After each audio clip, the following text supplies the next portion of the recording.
Hola, hola, bienvenidos y bienvenidas a un capítulo más de Metemoción. Seguimos con nuestras preguntas, Moni, que hemos estado platicando sobre una serie de preguntas que subimos a una historia en nuestras redes y que ustedes nos hicieron favor de responder y ahora estamos hablando de ellas y respondiéndolas también nosotras. Si aún no nos sigues, te invito a que nos sigas en @preescolar.integra y @metemoción. También estamos en Spotify y en Amazon Music. Y bueno, yo estoy muy motivada de esta actividad, de este ejercicio, de estas preguntas. Es un tema que nos apasiona, que nos motiva, que nos hace reflexionar mucho y sobre todo el que todavía no tenemos todas las respuestas. O sea, este es el proceso y este es el camino, es lo valioso de aprender educación emocional.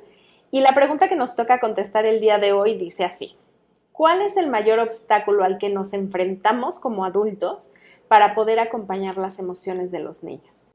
Qué buena pregunta y qué buen reto es reflexionar acerca de lo que no nos está permitiendo conectar con las emociones de los niños. Sí, creo que para mí, lo decía la semana pasada, pero tiene que ver con que hay emociones que por creencias fluyen más naturalmente y fluyen más fácilmente y cuando todo es lindo, bonito, amor y felicidad, todo fluye padrísimo, pero cuando entra la frustración sobre todo, en mi caso, y cuando entra el enojo en mi caso, son situaciones que conectan directamente con mi niña frustrada y con mi niña enojada y con mi frustración directa y creo que es cuando ahí entra la parte de metaemoción y me cuesta trabajo hacerme cargo de mis propias emociones antes de acompañar la de mis hijos o la de mi familia. Entonces, justo es lo que estoy trabajando, es en lo que sigo trabajando y de lo que sigo aprendiendo un montón cada día y en cada paso. Pero sí, estas creencias y estas historias son las que me llevan a de repente tener barreras que me impiden conectar tan fácilmente en el momento de acompañar a mis hijos. Y es que todas las emociones son necesarias, útiles, buenas. Hay emociones más difíciles, densas. A mí me gusta usar la palabra denso, como más pesadas de poder digerir y que nos cuesta trabajo lidiar. Pero absolutamente todas las emociones desbordadas nos generan situaciones que nos pueden meter en problemas o en peligro. En realidad, la persona más feliz en la euforia tiene la misma falta de control de sus impulsos que puede meterse en problemas, en peligro o en riesgo que una persona que está en la frustración máxima desbordada de furia. Entonces, aquí lo importante es saber que una de las cosas que nos está costando trabajo como adultos es esta acumulación.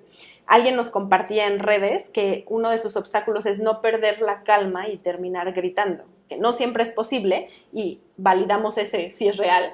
No hay persona, aunque trabajemos con emociones, no hay persona que no termine en algunas ocasiones gritando también, porque es esta reacción instintiva de por favor reaccione todo el mundo y haga algo al respecto de cómo me estoy sintiendo, ¿no? Y de poner un límite. Y fíjate que la semana pasada cerrábamos diciendo que tenemos que hacernos cargo y responsable de nuestras emociones y no podemos culpar a los demás. Al final es parte del proceso y creo que los niños vienen a enseñarnos un montón de cosas y es real que nuestros hijos saben qué botón tocar y saben de qué manera llegarnos a cada uno de nosotros para que terminemos gritando, ¿no? Lo que hay que ver y analizar es qué están buscando y qué podemos darles en lugar de ese grito y cómo podemos hacerle y cómo podemos nosotros gestionar nuestra emoción de otra manera. Pero es un proceso, es parte de, y creo que está padre y divertido también identificarlo, reconocerlo. Es más divertido en frío que en caliente, cuando estás en la situación no es tan divertido necesariamente.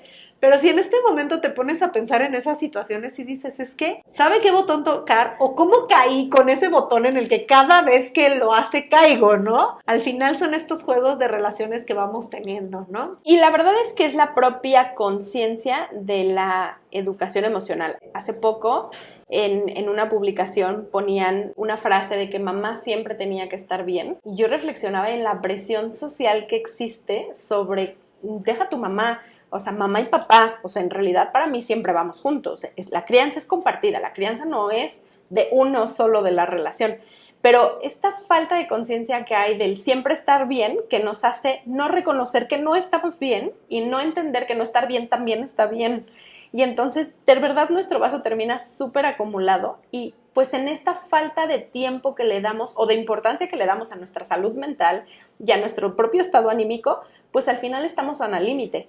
priorizando que la vida funcione, que las rutinas funcionen, que las actividades se completen, que todo mundo coma, todo mundo se bañe y todo mundo tenga ropa limpia, y al final no estamos haciendo nada que nos permita a nosotros liberar. Y entonces la verdad está muy difícil. Siempre explico que el desborde emocional de nuestros hijos tiene que ver con el espacio que tienen ellos para lidiar con esas emociones. Ellos son pequeños y su capacidad de acumular emociones es menor a la nuestra, y pues ellos vienen desbordados para permitir que nosotros contengamos esa emoción, pero si yo no tengo espacio para contener, desbordemos juntos. Y entonces ahí lo importante es entender que para poder acompañar las emociones de los otros, yo tengo que acompañarme a mí en mi proceso emocional y tener conciencia de qué me ayuda a mí a tener gotas en mi cubeta, qué cosas me ayudan a sentirme tranquila cuando me siento desbordada, cómo logro liberar estas cosas que yo estoy en este momento como hasta el tope, que me permiten como hacer esta fuga que me va a dar mucho más espacio y mucho más libertad de poder ser contención de alguien más. Otra de las respuestas que nos ponen es que nos hace falta de pronto como paciencia y conciencia de que nuestros hijos son un espejo sobre nosotros, y que normalmente hay esta frase que decimos de cuando estoy más estresado, más agobiado, más ocupado, es cuando peor se portan, y tiene mucho sentido porque literalmente sí son un espejo. Yo diría que más que un espejo, perciben cómo nos sentimos, ¿no? Y cuando nosotros estamos en un ambiente que altera, pues nos alteramos, ¿no? Son las neuronas espejo las que nos hacen imitar o sentirnos igual, ponernos como en equilibrio con la situación que está pasando. Y evidentemente si yo vivo en un ambiente muy estresante o convivo con gente que está estresada, evidentemente me voy a estresar. Y ojo, no es para estresarte más y ponerte un reto de en qué momento en mis 24 horas del día encuentro tiempo para desestresarme cuando no tengo ni un minuto para hacer cosas. Justamente es encontrar estos espacios en donde tengo que tomarme mi café para sobrevivir. Bueno, ¿cómo disfruto de ese café que estoy tomando?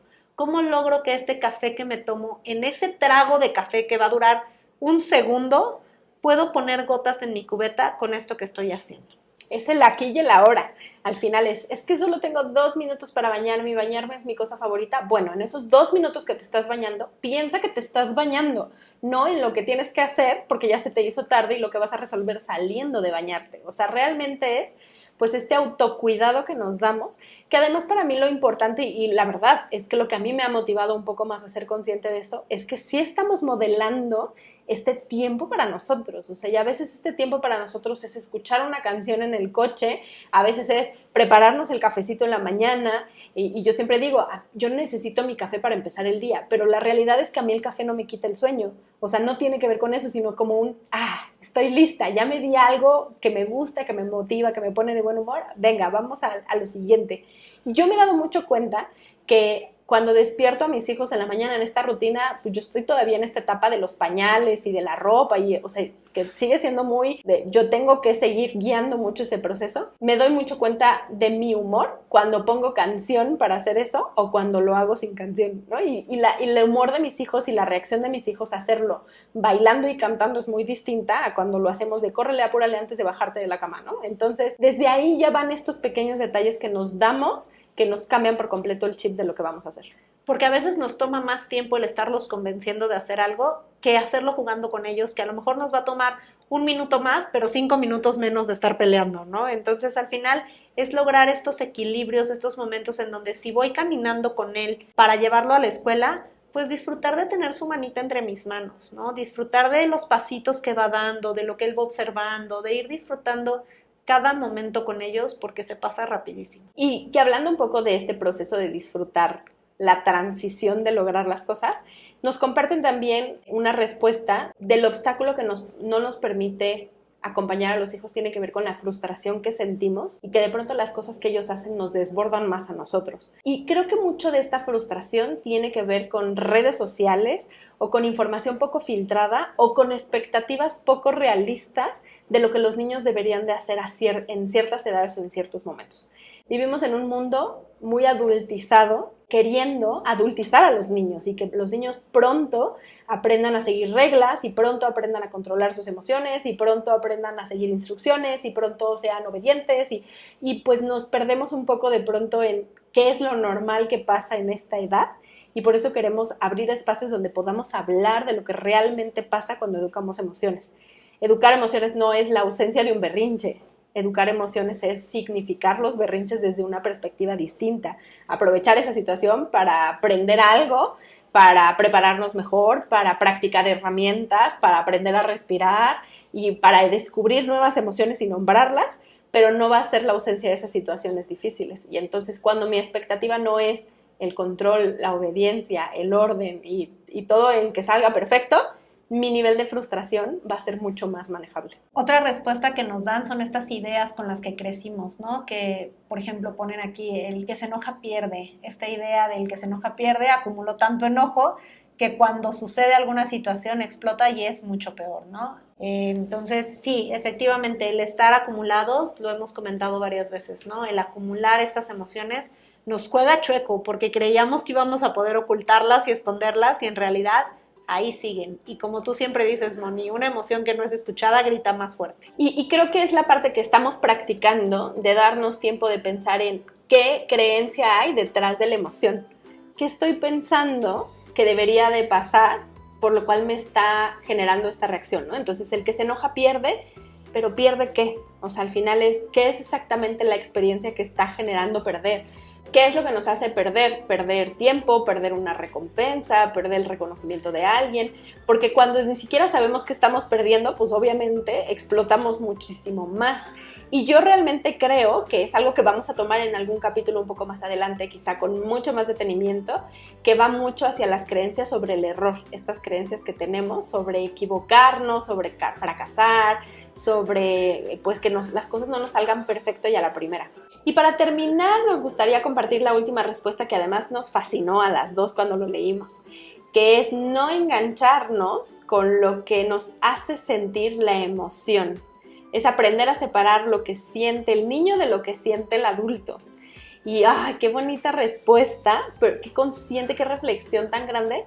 Y al mismo tiempo qué reto entender que es el espacio para la emoción de la mamá o del papá, del adulto, el espacio para la emoción del niño, y también entender que no podemos aislarnos de las emociones, que las emociones también se comparten y que lo que tú sientes me hace sentirme también de cierta manera, porque tenemos una relación y esta conexión que nos hace pues generar otras circunstancias. Tú no eres culpable de cómo yo me siento, pero sí puedo sentirme preocupada si tú todo el tiempo tienes miedo, o puedo sentirme enojada si tú todo el tiempo lloras, o puedo sentirme frustrada si las cosas no te salen y tú ya no lo quieres intentar. O sea, al final me encanta saber que es emociones separadas y al mismo tiempo esta metaemoción de compartir emociones por lo que sentimos juntos. Queremos escucharte, saber qué sientes con lo que estás viviendo y acompañarte en el proceso de reconocer tus emociones. Nos encuentras en Facebook e Instagram como @metaemoción y @preescolarintegra. Síguenos y si esto ayudó a tu corazón, ayúdanos a compartir con otras personas. Adiós. Bye.